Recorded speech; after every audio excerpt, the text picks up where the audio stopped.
Hey there, Trekkers and Trekkies. Nice to see you again. I do need to take a moment to scan for intelligent life. I guess we'll need our tricorder. So, this week we're going to look at some tricorders. Now, unfortunately, I have some not working tricorders. I have tested, and thankfully, the first two that we're going to look at, they do work. After that, things start to go a little awry, I suppose. I'm not even certain what is wrong with one of them. It seems to be fine. I don't know.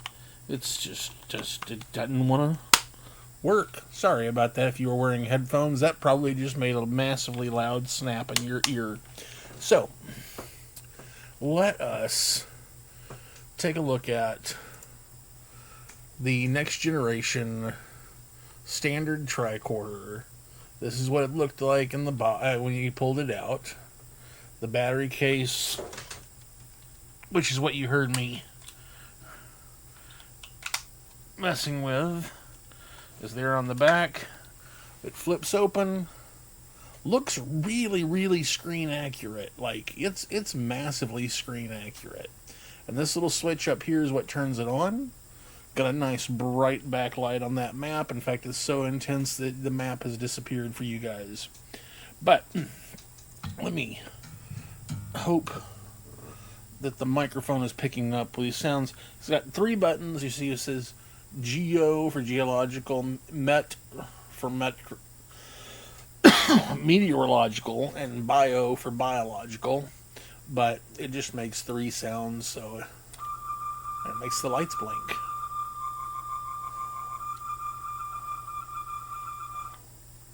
And the next one, the meteorological. And then the biological. So, that is pretty much it, the standard tricorder. If you were a kid in the 90s, you were probably walking around in your backyard constantly just going, I am not detecting any signs of life, Mother. And your mother would agree with you. So, next, the medical tricorder. Now, what's interesting about this one is that it seems like they used most of the same mold to make it, and added the scanner pack to the top. Sorry, I'm getting the batteries out of this one because there we go. I wasn't going to be bothered to put batteries in absolutely everything and go through them.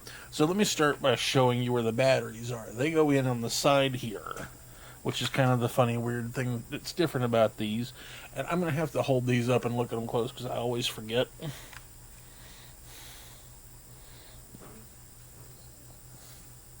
Okay. Yep, that's that.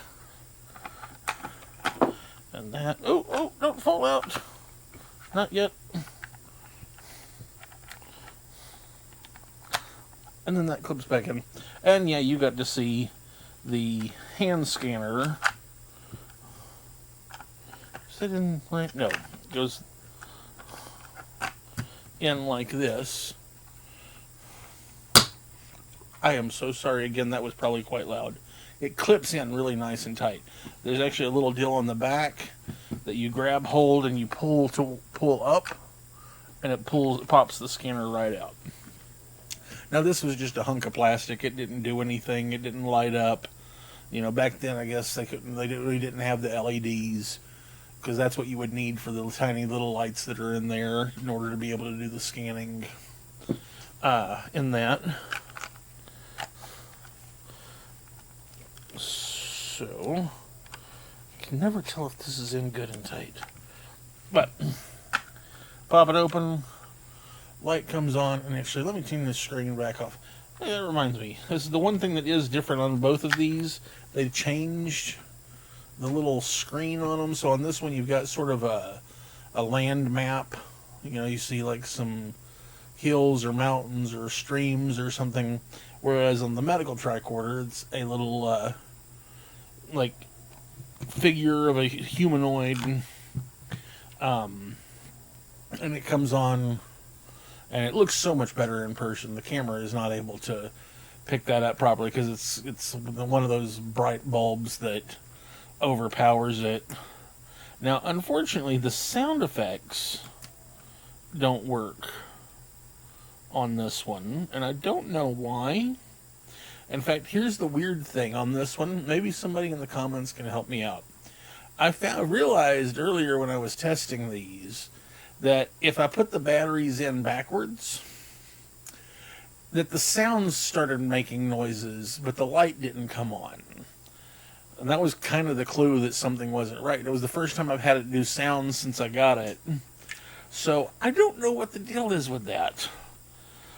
But we're just gonna leave that as is. We'll set that to the side. Now, Playmates did do tricorders for the original series. I think they did one for the motion picture.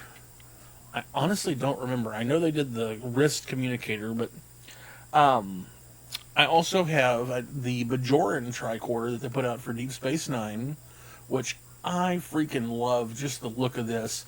Now, of course, the one thing about this is that the screen is that tiny little area there, and you're supposed to use this keypad here while looking at that little screen there. It's not a very accessible tool, but it's cool looking. Unfortunately, this one is not working at all. I've tried cleaning the battery terminals, and it's not wanting to work. But it did, the screen lit up, and it had 3 buttons here, and this was the little power switch to turn it off and on right here.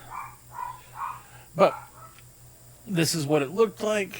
Like I said, I really love the design. I like Bajoran design stuff in general. It just looks really good. And finally, from the 2009... Oh, man. Hey, this is the first time y'all are going to get to see the camera itself. The 2009 Kelvin film universe Star Trek film. This is the tricorder, which this is one thing that kind of annoys me. So, the other tricorders, they were actually... I mean, look at this in my hand. This is like life-size. Even the Bajoran one was made to be life-size. When they got to the 2009 movie, this thing is almost 50% smaller. That's the worst way to look at me. I'm so sorry. We're going to have some fun with the fact that this is chromed. But anyways, yeah, they chromed the crap out of this, which of course that means in a few more years that's all going to start fading anyways. But yeah, it's like half the size it's supposed to be. Now, this, like I said, doesn't work. I haven't opened it up to try and figure out what's going on, but putting batteries in it doesn't do anything. The way it would work is you'd take this button here, flip it up, it pops open, lights and sound, but as you see, nothing happens. It's got 2 little light bulbs right there. There's a button there and a button there, which of course are quite difficult to get to. And then a sticker across the top. I'm sorry, I am not going to get that to focus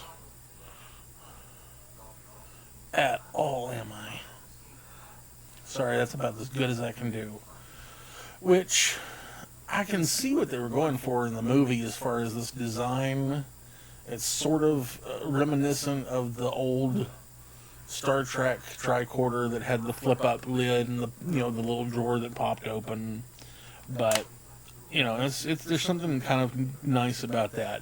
The chrome, obviously, this is a bit too much. Hey, there we go. Hey, now it really is a J.J. Abrams movie. Look at that, guys. We can reenact the movie now. It's like, look, Captain Kirk, there's an anomaly. And Kirk's like, no, it's just lights flashing in your eyes. So, that there was no point to that. It was just because I had to say something like that that was dumb.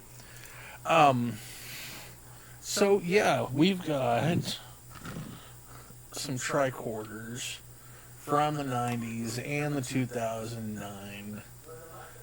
Here you go. I hope you got a kick out of these.